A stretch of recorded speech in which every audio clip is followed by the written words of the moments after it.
Hello, everyone, and welcome to Police Off the Cuff, Real Crime Stories. I'm your host, retired NYPD Sergeant Bill Cannon, a 27-year veteran of the NYPD.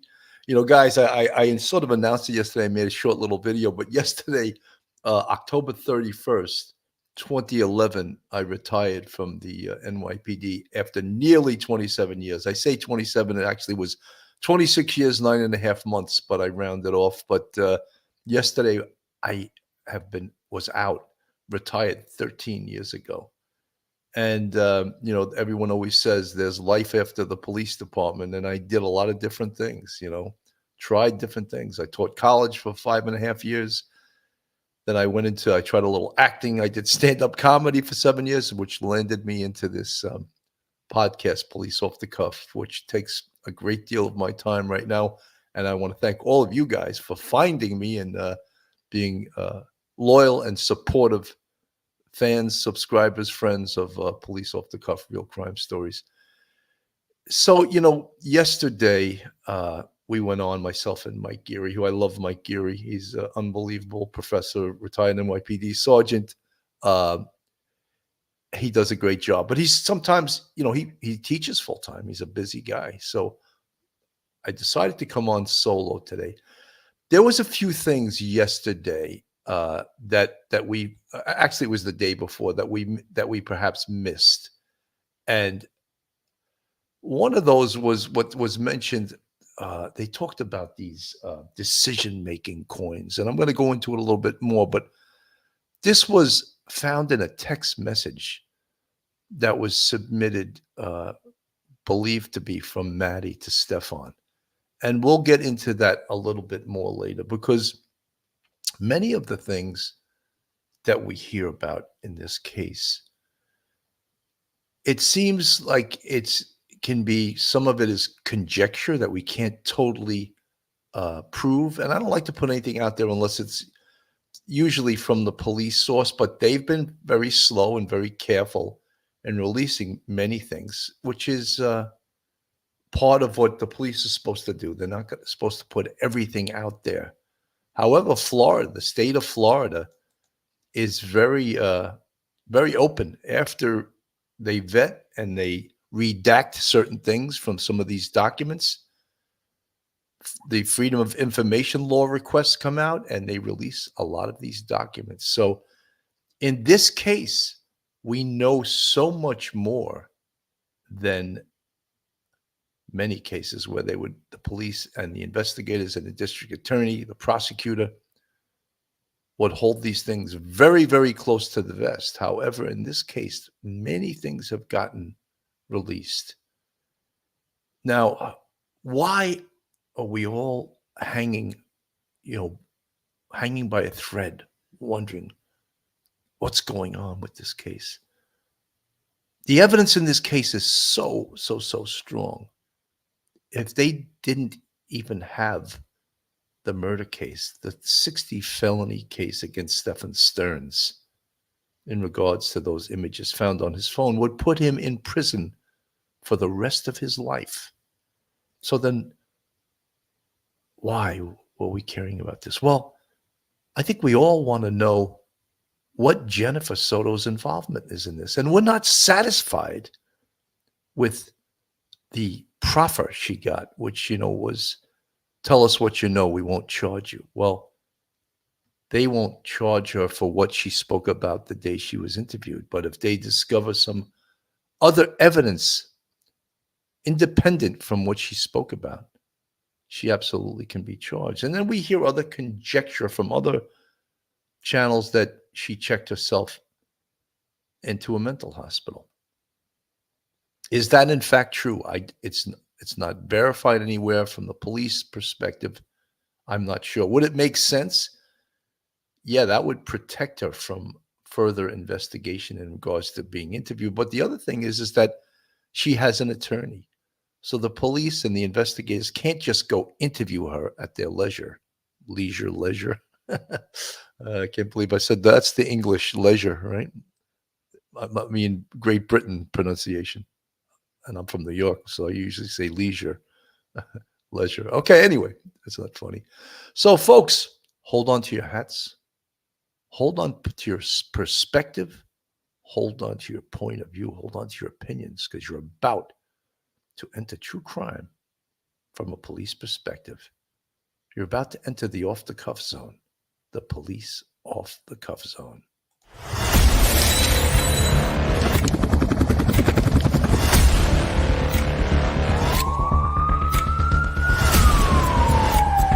There has to be some common sense.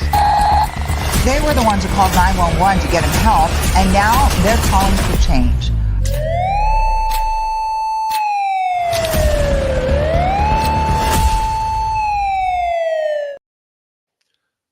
Folks, before we move on to the show, first a word from our sponsor. Basketball fans, it's that time of year again. The NBA is back, from opening tip-off to buzzer beaters. Bet Online has you covered with the best odds, biggest promotions, and live in-game betting on all your favorite teams. This season, every game matters. Bet Online has every stat, matchup breakdown, and live odds to bet on during the game. And it's not just the NBA. Bet Online has odds on everything from football, Major League Baseball playoffs, National Hockey League, to political props. Head to the website today to get in on the action with America's most trusted site for online wagering. Bet Online, the game starts here. So, folks, one of the things we covered the other night, of course, was the phone call from Stephan Sterns, which was from a while ago, to his parents, Chris and Deborah Sterns. And they've been criticized. They've been eviscerated by every possible person, content creator, news reporter. But when you think about, these are the parents of this monster. Really, that's what he is. He's a monster, right? How do you defend yourself? How do you defend yourself that you created this monstrous man, right? And you've enabled him by giving money to this 37-year-old loser, Couldn't hold a job. Seemed like he was on drugs to wake up, drugs to go to sleep. I'm on Ativan, like announcing it to the world. He's on Ativan. That's very good, Stephan. But how about being a man and be on Manavan, rather than Ativan? But it's, it's like when you see Stephan Sterns and you hear him talk and you hear him make excuses. He lies about everything because he's been able to lie his entire life and somehow get away with it. So what do we, what is the newest thing? Well, the newest thing here, and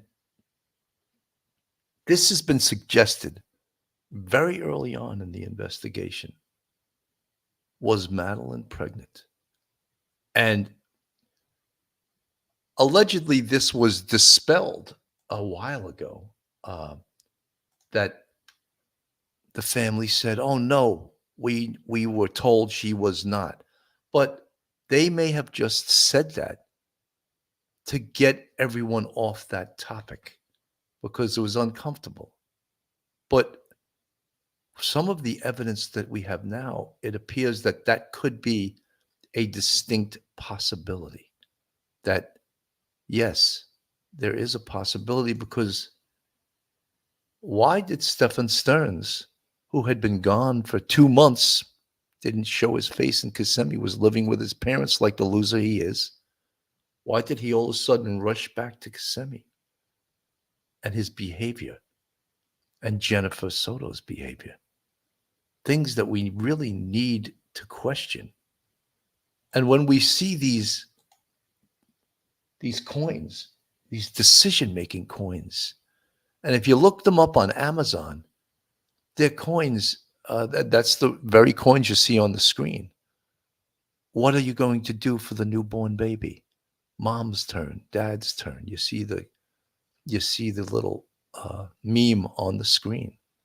So if this has no basis in truth, why was there a text message of it? Why we believe it was Madeline. Why did she send out this text message to Stephan Sterns? And again, this is redacted. I'll pull up I'll put it up on the screen. 2 follow-up texts to Stephan. I'm going to read it on 12/16/2023 at 00:47 hours. It's redacted. Sends a text message to Stephan that contained a photograph of 2 coins. The coins had the inscription of New Parent Decision Coin and appeared to be from Amazon.com. Again, redacted. Sends 2 follow-up texts to Stephan stating, "We need this and get it for us, please." A search of Amazon for these coins revealed these coins are for new parents, where one can flip a coin to decide if it's the mother's or father's time to complete a task for a newborn. Due to the fact that this conversation was not near Father's Day or Mother's Day, leads one to believe, again redacted, and Stephan had possibly spoke about conceiving a child. I think it talks more than the possibility of conceiving a child. I think what it really says is that the child was already conceived and that perhaps Madeline was pregnant. Perhaps. Again, do we have absolute evidence of this? No, the only absolute evidence of this would be the medical examiner's report that she was in fact pregnant. But we don't know that. We don't have any information of that. Let me put this back on the screen. Stating, "We need this and get it for us, please." A search of Amazon for these coins revealed these coins are for new parents, where one can flip a coin to decide if it is the mother's or father's time to complete a task for a newborn.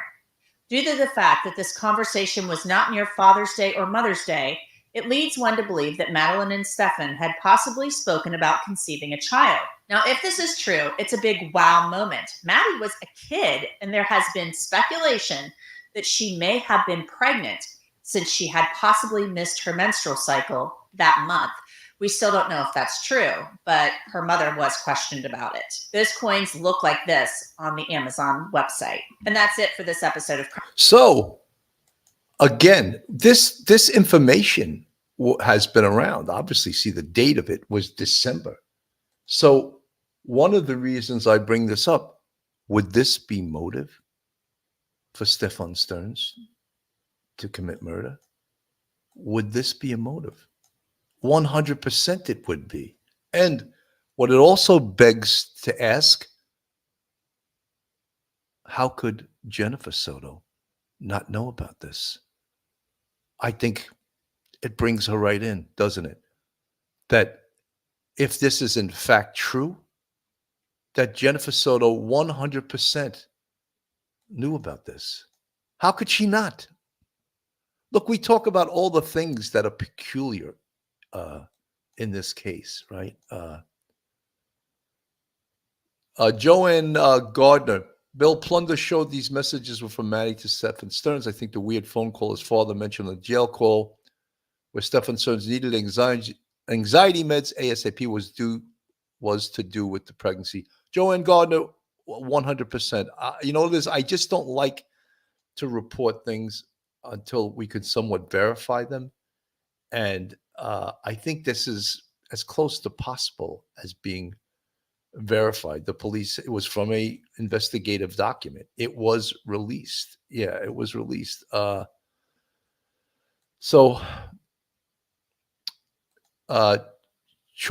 Chocolate Designs. What young girl would even be thinking about coins like these unless the topic of a baby had come up?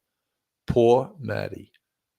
Chocolate Designs, I think it's pretty strong evidence right now. I think that as much as they've been trying to hide the fact that this was a possibility, I think it's out there now, you know.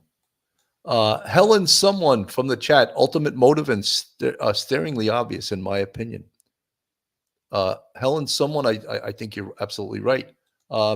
Minnesota girl, poor Maddie, she should not have been subjected to all of this. Never could be a happy 7th grader doing 7th grade things. Instead, had to deal with all that evil in her home. 100% Minnesota girl. Claudia Lanzerstoffer, thank you so much for the £2 super sticker. So cycle late, pregnancy test, and coins. Yeah, I think there's some, the old expression, Claudia, where there's smoke, there is fire. And I think there's a lot of smoke here. And I think when we look at these decision-making coins, I think we believe that, yes, I think it tells a story. And I think the story is evidence of, evidence of motive, obviously. I want to play a little bit of, Stephan Sterns, and I know we've played these interviews over and over and over again, but they tell us so much when we watch them. This is from Vinnie Politan. He's getting interviewed. Murdering Madeline and is now facing a potential death sentence. Meanwhile, many questions about what exactly was going on inside that home still have not been answered. Now, in our investigation of this case, we've received a lot of documents from the investigation. But because of the nature of it, a lot of the information is blacked out and redacted.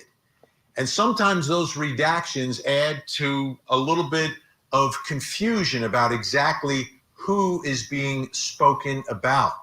And one of those instances involves a piece from the investigation involving a text message about a decision coin. Now, this is from December 16th of 2023. Redacted sends a text message to Stephan that contained a photograph of two coins. The coins had the inscription of New Parent Decision Coin and appeared to be from Amazon.com. Redacted, again, sends two follow-up texts to Stephan stating, "We need this and get it for us, please." A search of Amazon for these coins revealed these coins are for new parents, where one can flip a coin to decide if it is the mother's or the father's time to complete a task for a newborn. Due to the fact that this conversation was not near Father's Day or Mother's Day, leads one to believe Redacted and Stephan had possibly spoken about conceiving a child. Wow. Now, I want to show you what we found on Amazon. This is the Amazon Parent Decision Coin. You can see what it kind of looks like. On one side, it's daddy's turn. On the other side, it's mommy's turn. And I guess it's for things like changing diapers, maybe feeding the child, whatever it is, being the one that stays up at night. But wow. This is something that new parents would want to purchase, or someone planning on becoming parents. Which brings me to my next question in this investigation. Who sent this message to Stephan Sterns? Who was perhaps talking about conceiving a child with Stephan Sterns?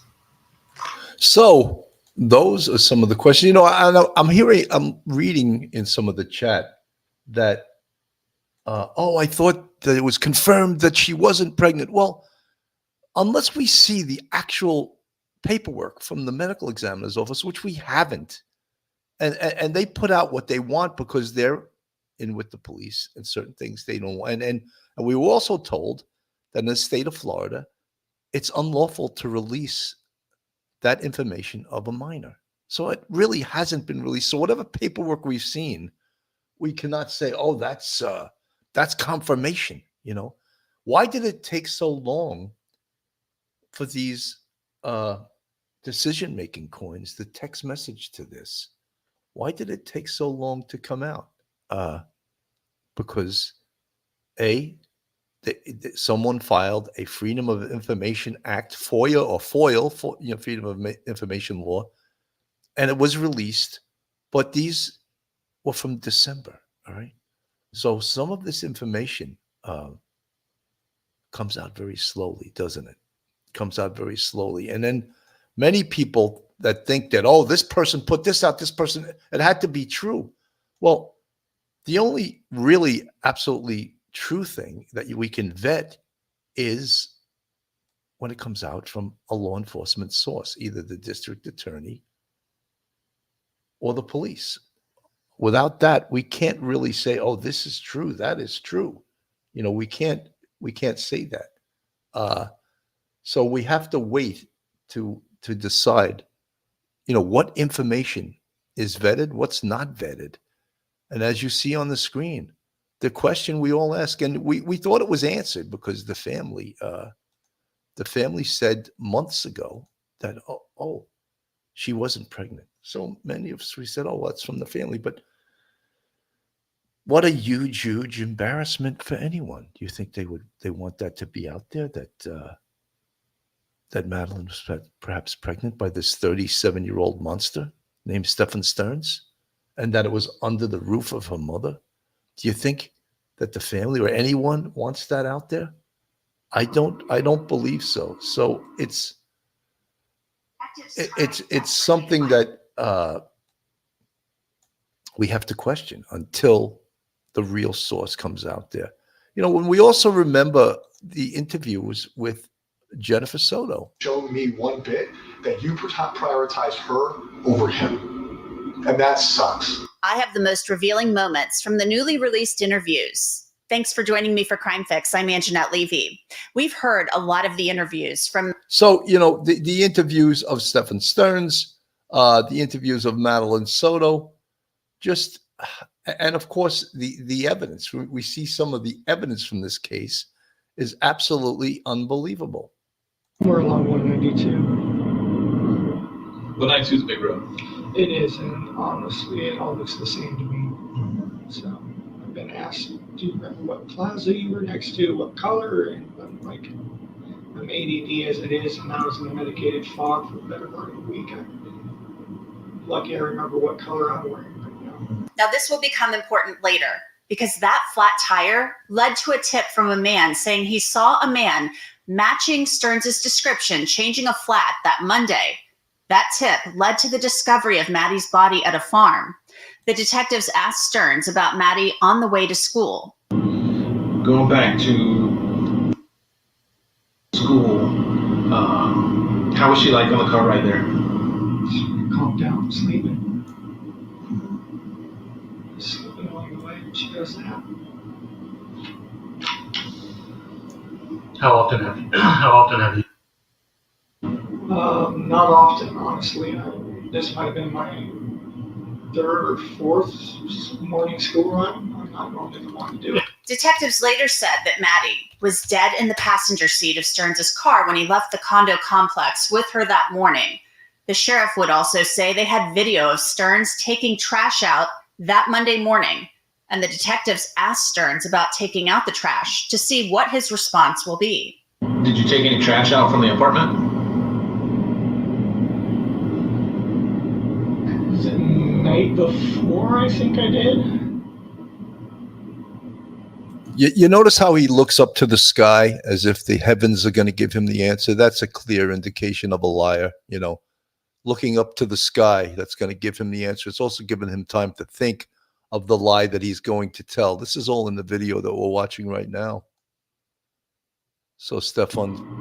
I took the trash out at some point, but I don't remember if it was the night before or it was the morning of. Yeah, sometimes we get trash bags piling up by the door. To see them. Is there like a common trash place, or like is there take the trash too? Yeah. Okay. Is that where you took the trash out? Yeah. Okay. You had her backpack. Presumably her school computer was in her backpack. And you described her wearing a green jacket, some kind of dark colored shorts, and white Crocs. Okay. Well, I can confidently tell you she did not go to school with her backpack. How's that? Because we found it in the trash.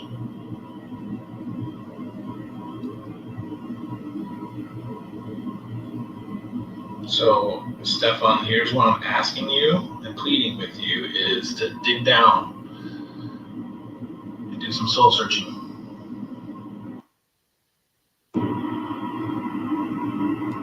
Okay? You understand? The family's pleading with you.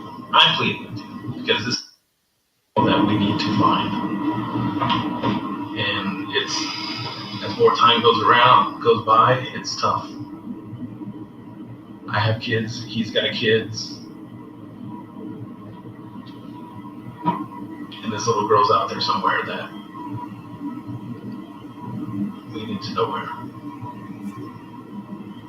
And I really, really, really think you can help us. I mean, you want to get something off your chest. I don't know what it is, but I'm pleading with you. I don't know. I don't. What happened? I dropped her off. Where? I dropped her off on the road to school. That's the last I saw her. Maddie's backpack was found covered in paint with her laptop and one of her white Crocs in a dumpster. The discussion then turns to Maddie, talking about having a crush on a boy at school. Has she ever talked to you about boys? A little bit sometimes.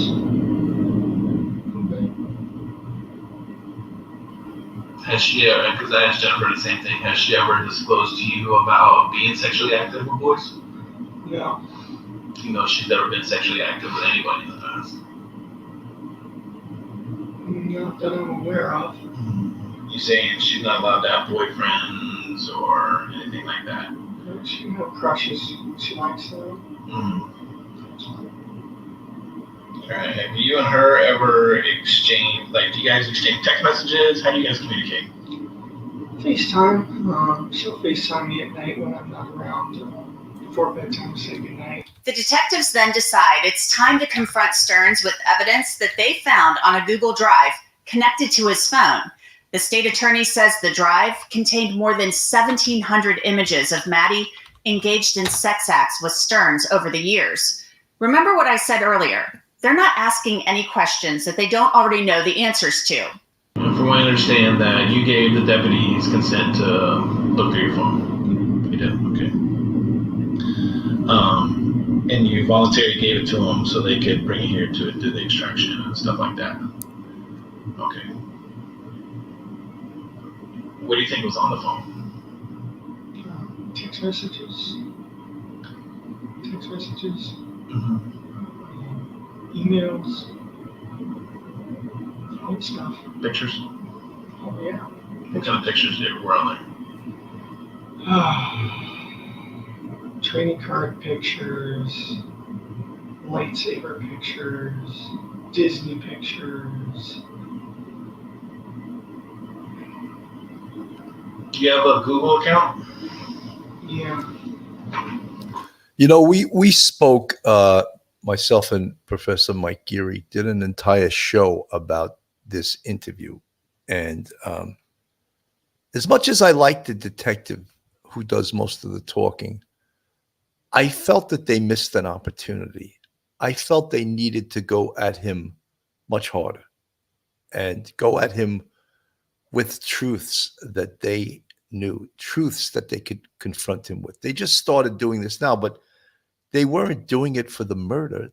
They were doing it for the SA case, the 60 felonies he's being charged with. And they needed, this I believe it was the 28th of February. I don't believe Madeline's body was found until March 1st. So why not go right to the murder? Because they had video surveillance of him leaving the condo complex with Maddie in the front seat. And as Chief Mena from the Orange County Police said, and Orange County Sheriff's Office said, we believed that she was dead. And then he comes back in to the complex about 20 minutes, half hour later, with Maddie still in the front seat. The security guard sees her. And again, video with her in the front seat, apparently dead. If that's not enough evidence, they have more evidence when he takes her to the Holiday Inn parking lot and removes her body out of the front seat and throws her into the trunk. That is devastating, devastating evidence. Does someone who didn't actually commit the murder transport a dead body for somebody else? I think many of you may say, I saw someone suggest the other day that perhaps Jennifer murdered Maddie. I don't believe that. However, what I do believe is that I think that Jennifer Soto knew and knows about it and is acting as if this was total just news to her, and I don't believe it is.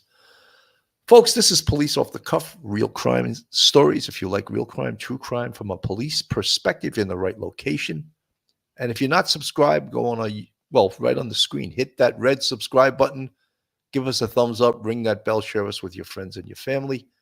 And if you want to contribute to us financially, we have a Patreon with 4 different levels, and we also have a YouTube channel membership with, count them, 5 different levels. And we appreciate all of our friends, our family on the YouTube channel, the Police Off the Cuff family, that helped this show move forward and be able to pay the bills to do a show as often as we possibly can. Let's go back to the interview to hear Stephan Sterns' lies. Do you save pictures to your Google account? Sometimes. Or is it automatically? I know sometimes phones sync to a cloud and. Yeah, I think it backs up to Google. Here's where I'm going to be brutally honest with you. There's your phone. And I'm pretty sure you know what some of those pictures are about. You're a very intelligent person. And I don't want you to discredit yourself by saying you don't know about all the pictures that are on your phone. You understand what I'm saying?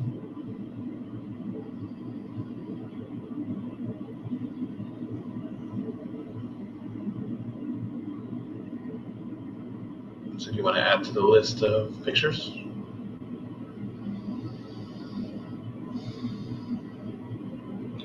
I don't know.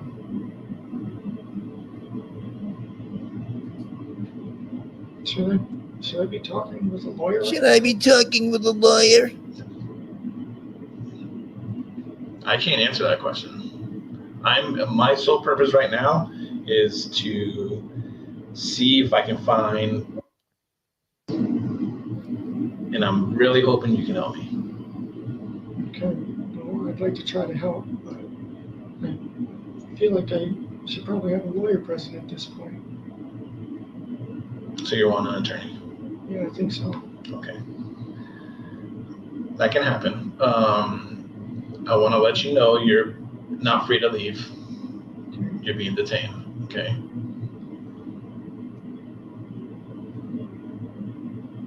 Do you want to know what you're being detained for? Capital sexual battery and possession of child pornography. Okay. So we're going to step out. If you need anything, please tap on this door, okay? And there's going to be detectives outside that will be able to assist you. Okay. Stephan. So, of course, we understand right there. I mean, do you think that Stephan Sterns knew that he was in this room, he's being interrogated, do you think he didn't know that he was under arrest? Do you think it didn't occur to him that perhaps I'm not free to leave? I think he knew that he was definitely not free to leave. All of these things that we found out later on, about Stephan Sterns going to St. Cloud, and thank God for that, for the witness who saw him pull over his car, changing his flat tire. Remember him changing the flat tire? So all of these things that implicated him, it's just an incredible thing. And then when we also look at, I have said from day one that I really felt that Jennifer Soto is 100% involved here. And when she got that proffer that everyone thinks gave her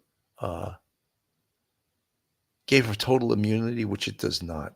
And we will see down the road. But let's not forget, the first trial of this for the 60 felonies for the SA, let's talk all those images on his phone, is not until February 2025. The murder case is not till September 2025. So as we said very early on, that get the conviction for the SA for those 60 felonies, put him in prison for the rest of his life. And then the prosecutor goes for the death penalty case for the murder on this guy. And that is when all of this information that we now don't have confirmed will come out and will be confirmed, the trial. Perhaps not in the first trial, but absolutely the murder case. Is there any possibility that the prosecutor will offer Stephan Sterns a plea of guilty plea to murder first degree for life without the possibility of parole to take the death penalty off the table? That is always a possibility. I think it's a distinct possibility in this case. Claudia Lanzerstoffer, thank you so much for the £5 super sticker. After seeing Stephan Sterns' interview, he will never confess. Look at his attitude. Men in general, she ever tell the truth? That's, Jennifer Soto, in my opinion, is involved. So she has counsel. She has an attorney. She's not just going to go admitting to anything at this point. Embarrassing some of the things that she's admitted to already as a mother. Many of you out there are mothers. And to see that she allowed her 13-year-old to sleep in the same bed as her 37-year-old boyfriend that's all I needed to determine who Jennifer Soto is and her complicity in this case. We have to look at this as normal human, as something. Look at this as jurors would look at this. What has she done that we can think she had no involvement? I mean, it's not believable that she had no involvement in this, And even their living conditions in that condo, 4-bedroom condo, and strangers living among them, strangers living in the same household. And look, I'm not trying to be a snob like I'm someone with money. I understand people have to do what they have to do to pay their bills. But we all have to agree that's not a good living conditions for a 12-year-old, 13-year-old girl. All these strangers living in her home. And then we also remember, that Jennifer Soto's interviews, just disturbing. 0302.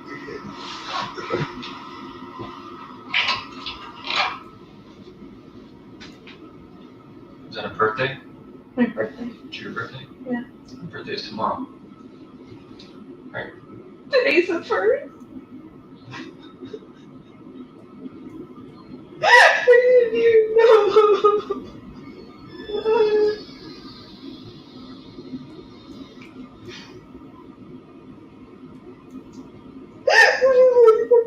This is the worst birthday ever.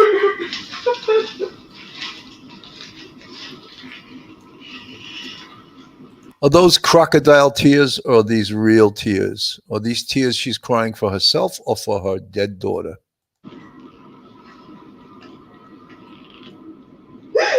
So Jen Soto said this would be the worst birthday ever, and she cries for a short time. And then she recalls her conversations with Stephan Sterns that Monday morning after he said that he had dropped Maddie off for school. While I was waiting for my blood work appointment, and he let me know, oh, I'm so sorry, I left my phone at home by accident. School, everything went great. She got up super early, got up really quick.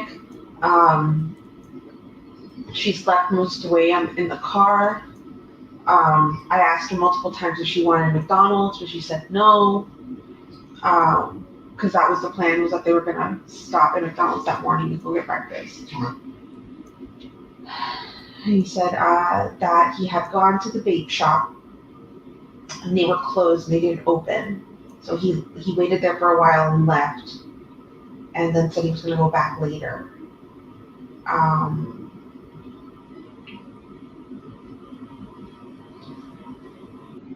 When I saw him at the house, everything was normal. We were chatting, we were talking. He was acting normal. He was sitting in my computer chair, just messing around on his phone. While we were hanging out, he mentioned something along the lines of, oh man, I've been avoiding this phone update for a really long time. I should probably update it now. And I said, do it. Don't avoid it. Just get it over with. And he updates his phone and then tells me, oh my God, I don't know what button I just pressed, but I just factory reset my entire phone.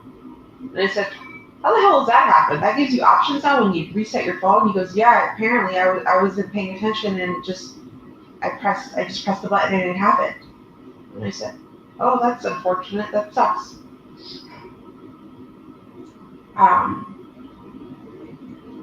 Later on, he tells me he's going to go back out, and I think this is around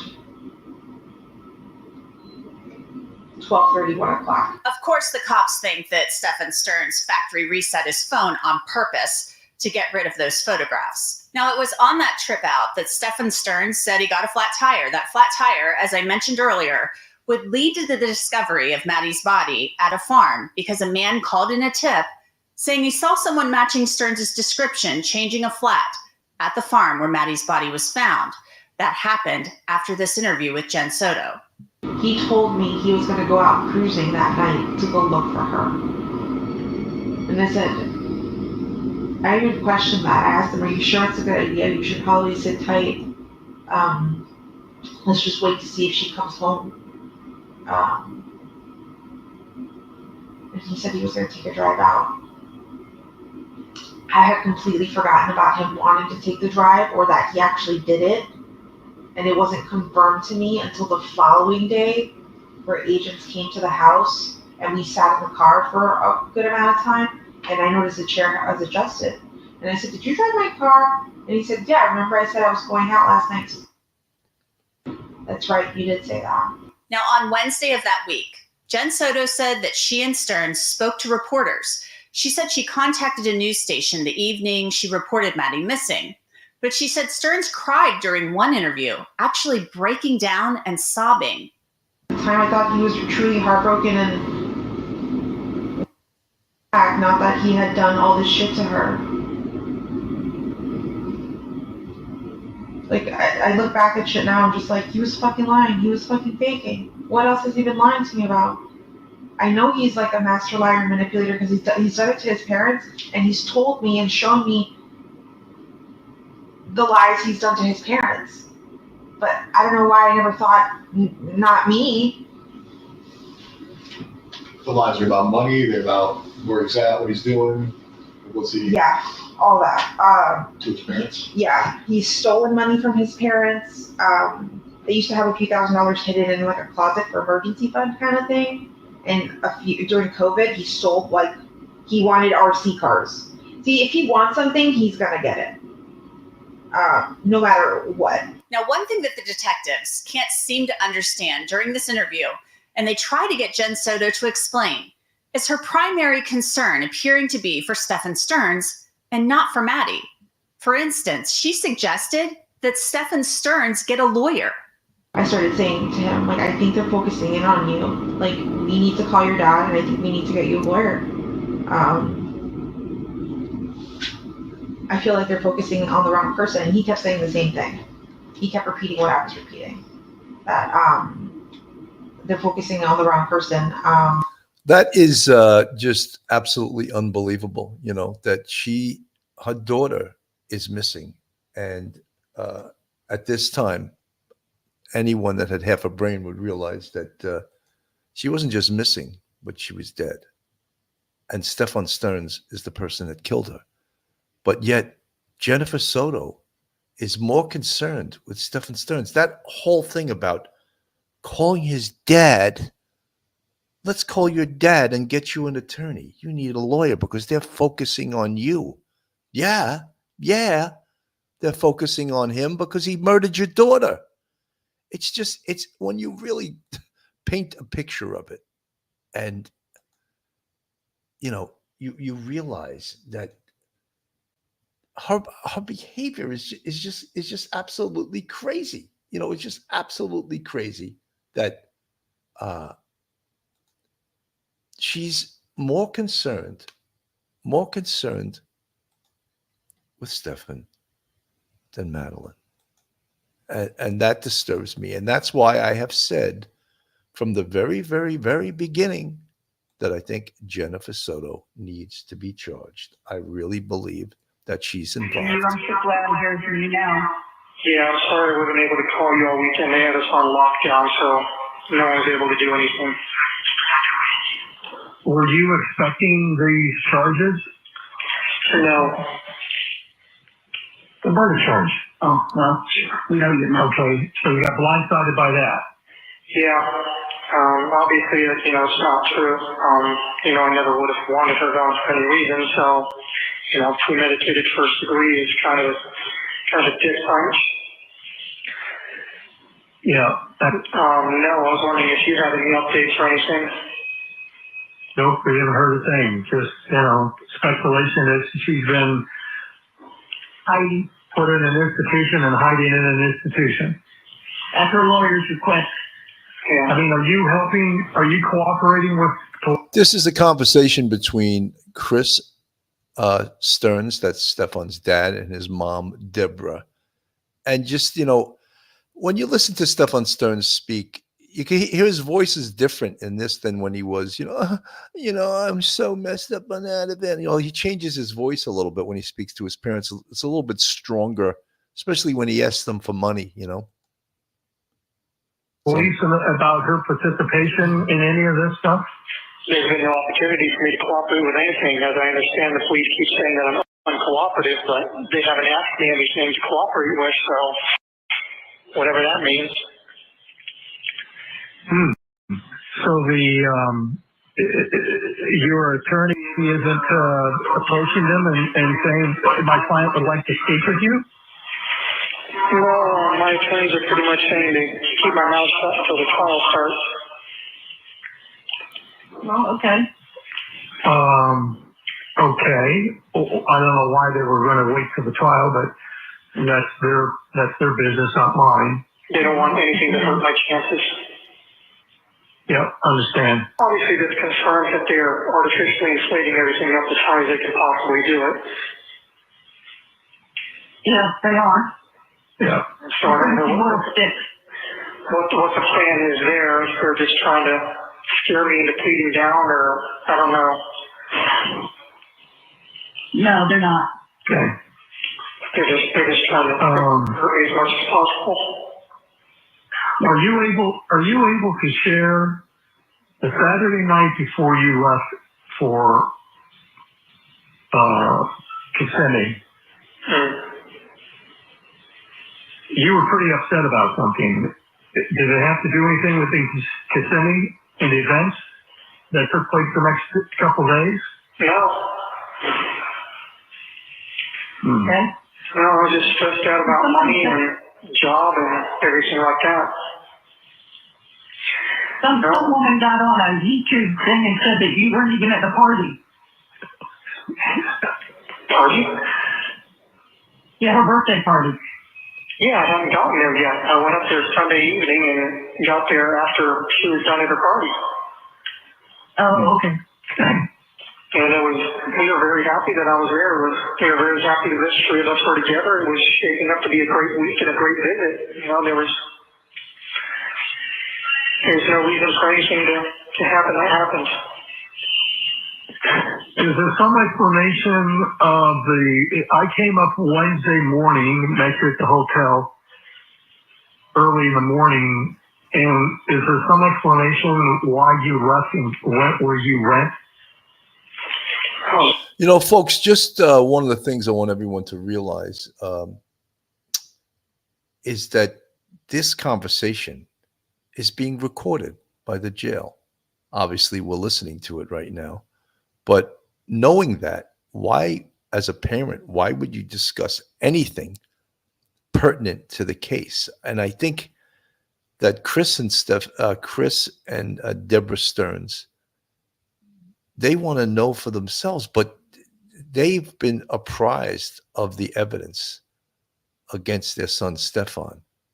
But somehow they want to hear it from his lips. They want to hear him exonerate himself. They want to hear if he's guilty. And look, this is probably one of the worst things that could ever happen to parents. A son like this, 37-year-old loser, and what he's being charged with, just absolutely horrific. Driving around. Okay, understood you were driving around, but they know where you were driving around. Yeah. And we know. Okay. I had wanted to grab a few things and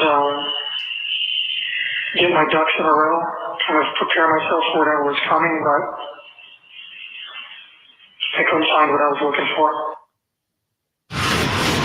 All right, so he had gone to his dad's storage unit. He wasn't supposed to be able to get in, according to the father, but he... So the bottom line is that Stephan Sterns was looking to destroy evidence. He was looking to... he knew there were things on the computer that he needed to try to delete, to get rid of them. And apparently he went to his parents' home, Parkland, I believe. It was a 150-mile trip each way. So he drove over 300 miles. Yeah, I was just driving around.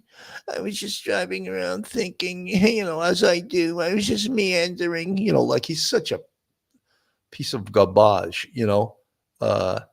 and no, he wasn't just driving around meandering, taking Jennifer's car when she was sleeping. She didn't know I had it, So it's like all of those things. And we realize what this monster has done. And, I was just driving around.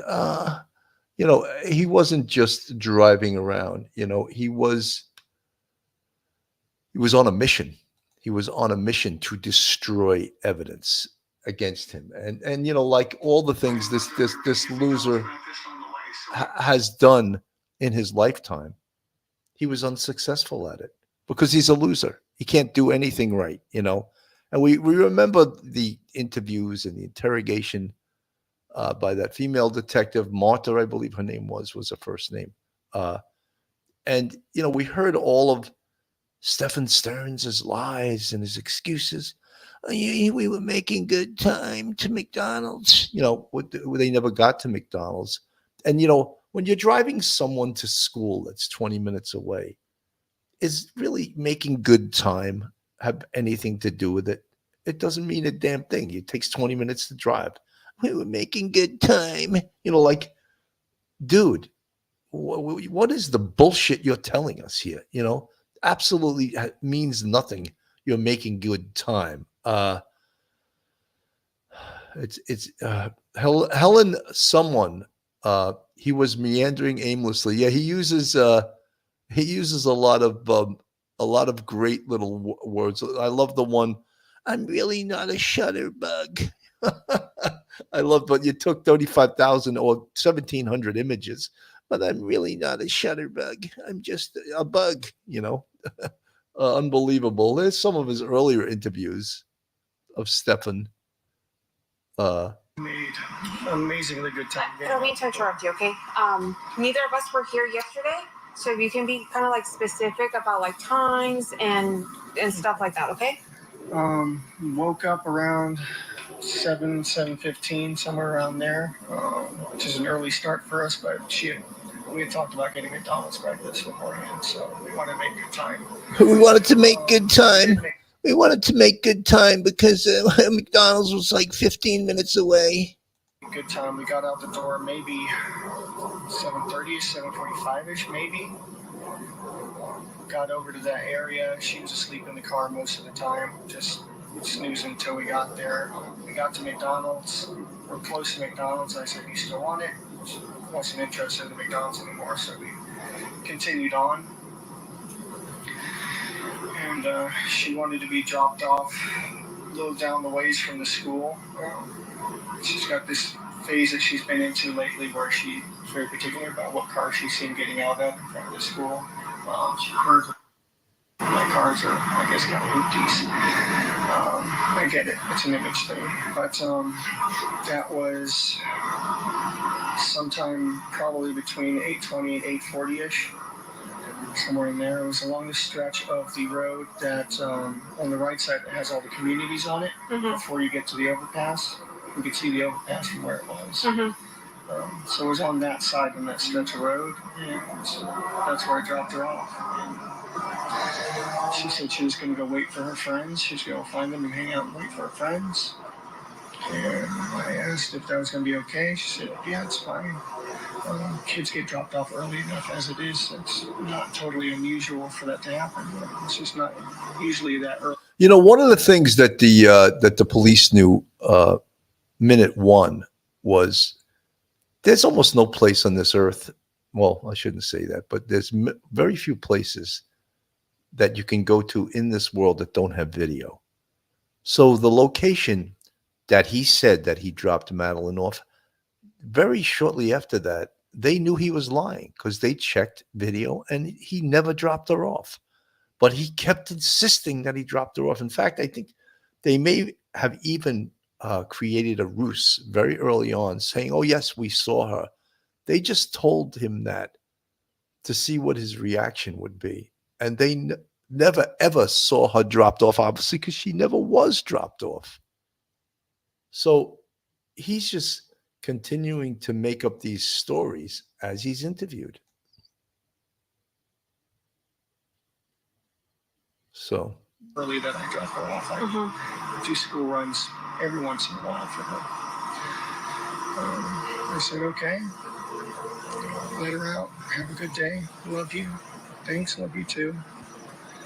And I turned around and was driving away and was watching her in my rearview mirror to make sure that she was going where she wants to go. And she was moving in that direction, but she was rummaging around in her backpack or something. What I assumed was probably headphones or something like that, but I found out later that she forgot her phone here, so she may have been rummaging for her phone. But she was still kind of making her way towards that direction, so it looked okay. It looked like any other day. And I just continued on. Okay. When you said you dropped her off, like in the area, kind of like where exactly did you drop her off? So if you pull down the street going towards the school, you've got that whole strip of communities on the right side there. It was in that stretch of sidewalk there. We pulled in and maybe about halfway up the street or so, and she was like, "Right here's good." Was it like in one of the apartment complexes, the church? It was outside on the apartment. It was just on the sidewalk on the side of the road there, just like a tuck and roll, you know? Okay, so like if I were to be on the road, where? So he's making this whole thing up as he goes along because obviously she was never dropped off. So Stephan, we made good time. I dropped her off. She has this thing. She doesn't like to be seen in my piece of shit car, so it's like unbelievable, Stephan. Good story you tell, though. You some yawn that you create. With the maps. Like, what do you remember seeing that you dropped her off at? I remember the overpass is up ahead. The sidewalk was on the right, row of trees. There was, I think, a median in the middle. And then there was another community maybe across from that before you get to the church. So it was like before the church. So Talmud Boulevard's that street that connects to the school. Yeah. Is that the street that you... Is this, which one? So that's Town Loop Boulevard, right? That's the one that. And where's the school located here? The school's right here. School's right there. Okay, so the school would be on the left in this case. Here's the overpass you I guys was came from talking this side? about. Yeah, we came from Town Loop, I think, which is Town Center. Yeah, so we made a right here and then pulled somewhere about. So you came from Town Center and turned onto Town Loop. Yeah, where's the church? Is this the church here? There's that's the church. Okay, so we weren't up to the church yet. So we were pulled on here and then we pulled maybe about halfway up here. And I dropped her off somewhere in this area here. And she walked from there to the school? Yeah. It's a pretty long way. It's maybe a block or so, but it's not out of the ordinary for her. She likes to do that sometimes. She likes the cold weather. She's wearing her hoodie. She likes the cold walk. So you dropped her off near Lilac? Does that sound right? Yeah, it wasn't at a cross street. It was just a bit of the sidewalk there. So did he merge into the sidewalk, or did he stop in the middle of the street, or? I just pulled over to the sidewalk there. Let her hop out. How often do you drop her off? This might be the 5th or 6th time I've ever done it. Okay. And when you drop her off, where do you normally drop her off at? Normally. You know, one of the most important things, if not the most important things about this interview is that the female detective, I believe her name was Marta, she cleverly got him to turn over his phone and asked him if he minded if she looked through it. And he very confidently said, "Oh, yes." And then he tells the story, "I think I factory reset my phone." So he thought that all of the bad images that they would find, because it was backed up on his Google hard drive, that they would be gone. But guess what? They were not gone. And that is what got the ball rolling, gave the police more time to investigate the murder, because I believe this interview with him was either the 27th or the 28th. He got arrested on the 28th. So when they discovered all those images, basically Stephan Sterns, his book, his bird was cooked. He was finished at that point, right?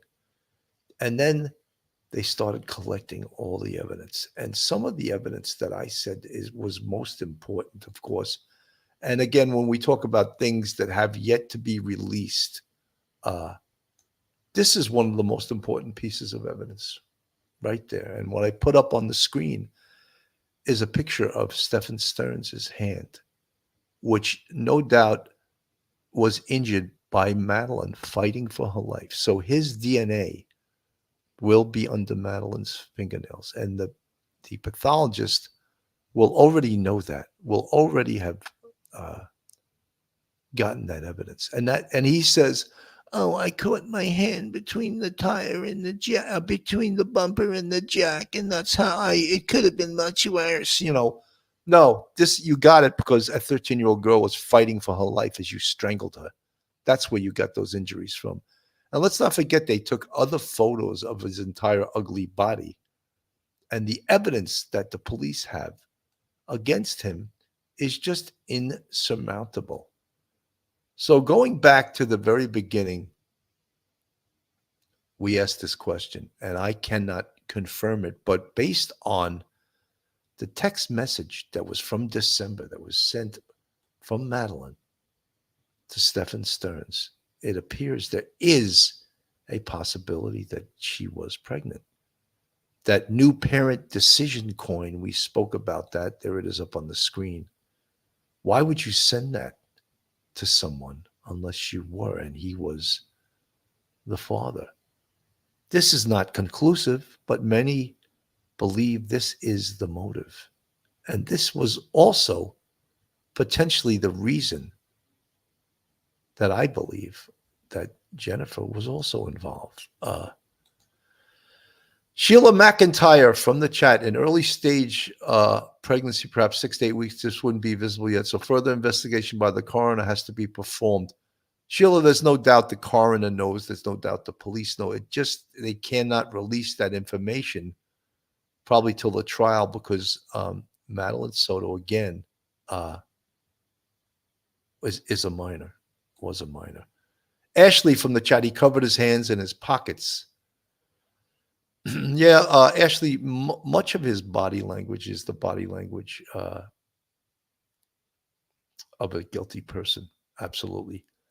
Candace Breeze, I think the police would have gotten hold of Sterns' phone with or without his consent. Candace, well, absolutely, but it was made easier that he gave them consent. And then once they discovered all these bad photos, they got a search warrant because there's something called the fruits of the poisonous tree. And if you get evidence and you do not obtain the evidence legally, the evidence can be not allowed by a judge. And it's called the fruits of the poisonous tree. Evidence collected illegally will be suppressed. So once they discovered there was some bad photos on this phone, I believe, as professional detectives would do, they stopped their investigation and said, let's get a search warrant. This way, anything they found after they were given permission would be allowed because they obtained it legally through a search warrant. So I think there's some excellent work done on this case. I think they've done a tremendous job, and we will see as this case goes forward. But none of the things. I shouldn't say none of the things, but some of the things cannot be verified until we have a law enforcement source or potentially a document that is from law enforcement that gives us this information. So it is interesting to hear Chris and Deborah Sterns speak to Stephan in that recently released phone call.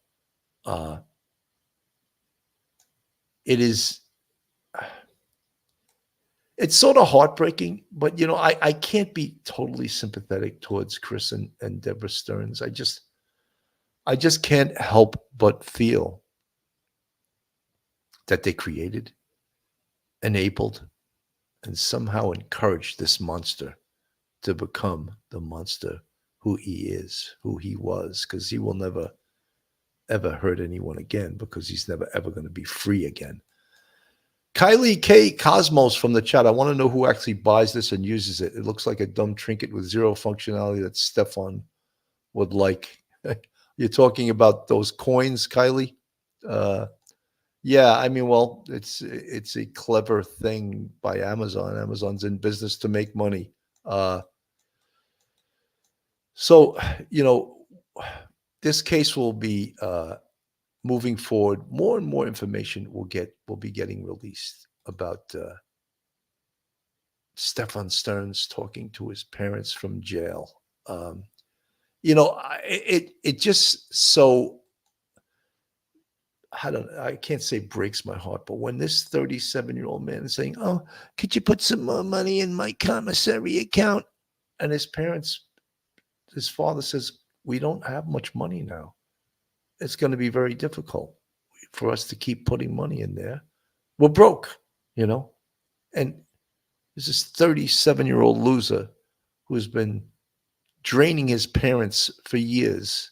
The sponge, that's a good name for him, the sponge that he is. Even in jail, he's asking them for money. It's just absolutely unbelievable. Shin's koala, fruit of the poisonous tree, not only suppresses that particular evidence, but also all other evidence received that they were led to the bad evidence. Police off the cuff. Shin's koala, thank you for pointing it out to me. I do know that. Maybe I just didn't articulate it correctly. But right, the evidence will be suppressed. All the fruits of the illegal obtaining of the evidence. Shin's koala, thank you. Usually I'll let Mike Geary explain that since he's an attorney. Hard times, number one. I think in prison with the death sentence, you're in private cell block to keep you alive. Hard times, number one. I think you're absolutely right. Nina Chandra, it's sad when the fruits of the poisonous tree interferes with a case. Thank God the law enforcement are doing things correctly to get a just verdict. Justice for Madison. Byington, learned behavior. Yes. Vanessa Friesen, wouldn't he be charged for double murder if she was pregnant? That would have come to light. No, I believe it's definitely a motive if he thought this. Vanessa Friesen, I cannot really answer that. That would be totally up to the prosecutor as a possibility, but that's a real heavy-duty legal issue, you know. So, Cheesy Mary from Canada. The coin things make me think they were making a video game. Maddie and the monster both played video games. You can build things, etc., on them. Possibly. Lou from the chat, he's a pathetic man-child, 100%. Absolutely, guys. Esme Lobsa, he didn't start blaming an experience way before some exposure on phones. So according to Stephan, Maddie was already damaged, so he only continued. Yeah, I mean, look, there's so many things about this case that are so disturbing. And the biggest thing, again, we found out, of course, from the Sterns' call to Stephan. But this was interesting, the new parent decision coin. And I didn't report on it the other night because I wanted to read into it more. And many people have said from the early beginning, oh, I think that Madeline was pregnant. Can we confirm and put a rubber stamp and say, yes, she was? No. But still conjecture. And the fact that a couple of months ago, the family said, oh, she was not, it's confirmed. Well, they were trying to, I think, put that out there so that people wouldn't think that. But I still think that that's a distinct possibility. And these folks here, Chris and Deborah Sterns, you know, they got to live with this madness. They have to live with this craziness for years that's been caused by their son, Stephan Sterns. And we will revisit this case as new information comes out. I want to thank everyone. I think a lot of new people were in the chat today because I did it at the 9:35 a.m. hour East Coast time in the U.S. And a lot of people from across the pond showed up today. Thank you so much, all you guys. And I hope that some of you new folks that have just showed up today and been in the chat, I hope that you subscribed, you become part of the Police Off the Cuff family. This is true crime, real crime from a police perspective. And I want to thank everyone for tuning in this morning. I want everyone to have this November 1st. Unbelievable, right? November 1st, 2024. I want everyone to have a wonderful day. I'm Bill Cannon from Police Off the Cuff, Real Crime Stories. Have a great day, and God bless everyone. One episode just ain't enough.